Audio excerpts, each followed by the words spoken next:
I'm currently working in a small-town factory.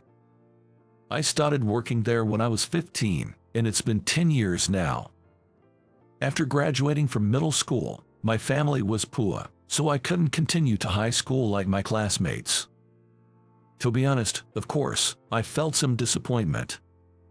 I enjoyed my school life up to middle school, and I was certainly anxious about not being able to have the same life as everyone else. But what kept me going, even though I started working right after middle school, were my frail but kind mother and my adoring younger brother and sister. Then there were the bright and funny older guys at the factory. Thanks to the people I've been blessed with, I've been able to overcome the challenges in my life. That's what I believe. But maybe because of the way I've lived, I've developed an attitude of letting go of those who leave. When my father left during my elementary school years, and when my friends excluded me because I couldn't keep up with their high school discussions, there's no point in chasing after them. Instead, I decided to cherish the people who are around me. That's how I came to think.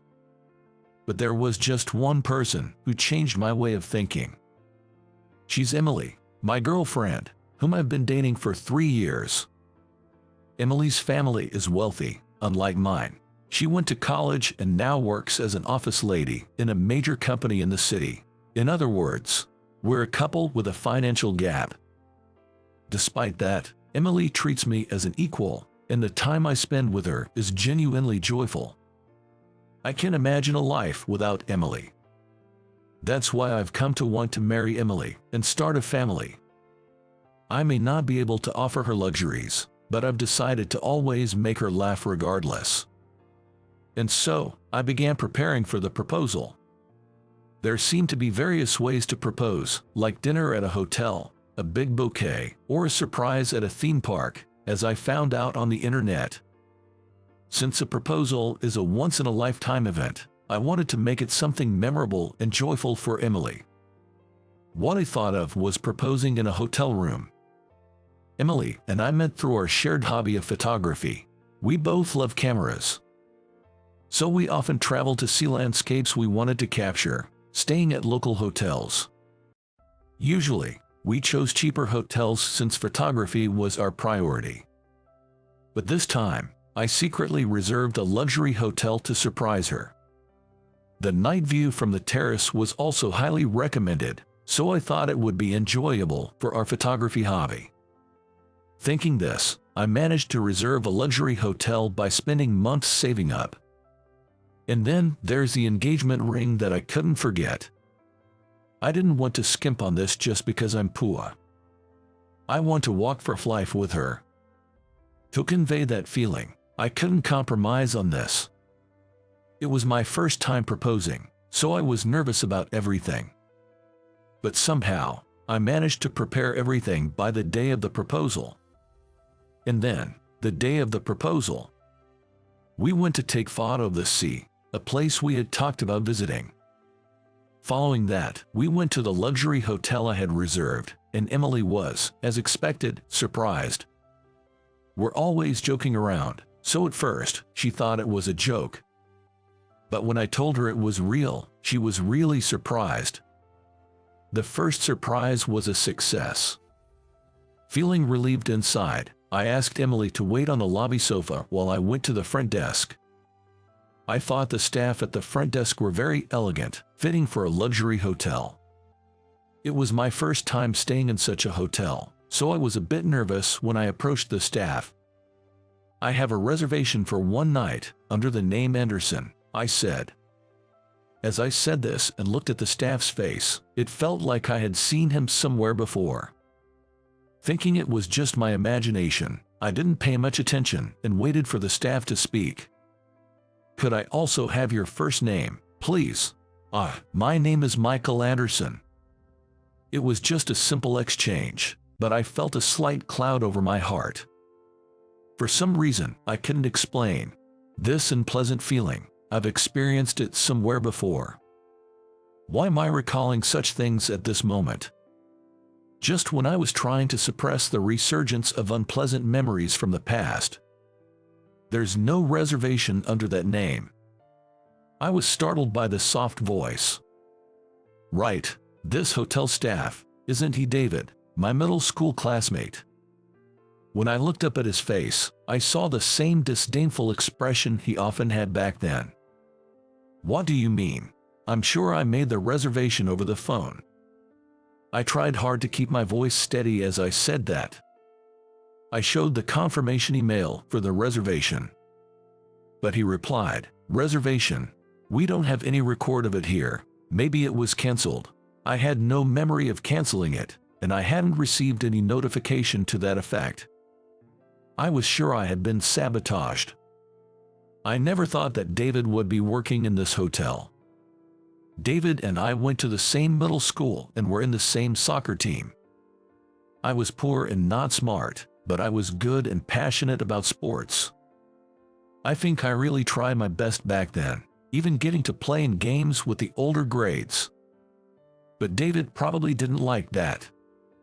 He started by hiding my stuff and spread rumors about me to other team members, ostracizing me. I had other friends outside of the team, and as long as I could play soccer, I was okay. I tried not to let it bother me, but the truth is, it was really tough. Being ridiculed as poor every day and having my place taken away from me. Even though it's been over 10 years and the memories have faded, to meet him here, on such an important day. But my situation is none of David's concern. He would probably just find it amusing to mess with me. So I thought it best not to show my emotions and just ignore him. Maybe I made a mistake and canceled it. Can I please reserve a room now, whatever you have available? I said this, trying to keep calm. But he bluntly said, "Unfortunately, we're fully booked." I see. I thought it was over. He definitely wasn't going to let me stay at this hotel.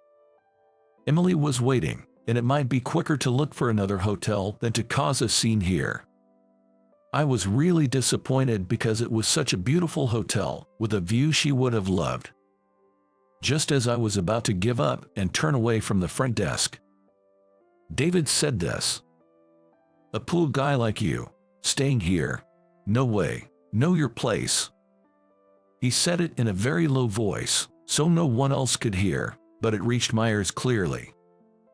"David," I was about to lose my patience, but then he said, "Go ahead, embarrass yourself and get dumped by your girl." That brought me back to my senses. Emily is waiting, so I need to get back to her. Forget about David. When I returned to the sofa, Emily noticed and said, "What's wrong? Are you okay?" I might have taken longer than usual, and perhaps my expression was dark. But I couldn't let her worry in a place like this. I forced a smile and said, "Sorry, they told me my reservation wasn't made. We'll find another place to stay. I'm really sorry." I apologized while trying to act cheerful and not worry her. "Really? That's okay. I'll help look for a place too." Emily was definitely surprised, but in times like these, she never gets angry or loses her composure. She's the type of woman who enjoys any situation. But still, I was causing her trouble. Eager to find a place to stay as soon as possible, I called various nearby accommodations. But, since it was a long holiday weekend, everywhere was fully booked. The only place with an available reservation was a small, privately run inn Emily found, quite a bit further up in the mountains. Although my plan for a luxury hotel stay had fallen through, we couldn't just sleep outside. Emily and I decided to head to that inn. When we arrived at the inn, it was older than I expected. But once inside, it was clean and seemed like a nice place. "We've been expecting you," an elderly lady greeted us, and I felt a warm and cozy feeling. The contrast with the unpleasant experience at the hotel with David might have contributed to the relief I felt. "I'm Michael, the one who called earlier. I'm sorry for the sudden request." She replied, No, our guests are always welcome," and she immediately showed us to our room. The room turned out to be a spacious special room, quite wonderful. "Is it okay for us to have such a large room?" especially since we came so suddenly. The elderly lady smiled and said, "Yes, of course." It was different from a luxury hotel, but a charming inn in the mountains. The view from there was really beautiful. It's so healing to be surrounded by nature like this, especially after being in the hustle and bustle of the city all the time. Emily seemed to feel the same way. Just when I thought everything turned out fine and we were lucky to find such a nice inn, I heard some commotion outside our room and went to check. There was a water leak in the ceiling of the room next door, and the innkeeper and other ladies were bustling about, trying to fix it. "Can I help with anything?" The staff seemed to be all women, so with my height, I'd probably be more effective in handling the ceiling repairs. Plus, I'm used to this kind of work for my job. "But you're our guest. We can have you doing this." They hesitated, but I insisted. I want to make up for the sudden trouble, and took a bucket from them. "Then we'll gladly accept your help." The building was old but well maintained, so these things happen. While I was helping, Emily was saying to the elderly lady, "Don't overdo it, sit down and rest." Her friendly and caring nature towards someone she just met was so like her. It made me smile. After the emergency repairs, we had dinner in our room. The meal, full of mountain delicacies, was truly delicious. If we had stayed as planned in the hotel, we would have been in a fancy restaurant by now, but by then, I had a feeling. Maybe this homely atmosphere suited Emily and me better. While I do aspire to luxury, this warm and cozy feeling is what makes us comfortable, and it's the kind of home life I want to build. Thinking this, I started to feel that proposing in this inn might be the best thing. During the meal, the elderly lady kept bringing dish after dish. Way too much for 2 people to finish. "We can't eat anymore," Emily said, and the lady laughed, apologizing. "Oh dear, I'm sorry. If you can't finish, I'll prepare some containers so you can take it home."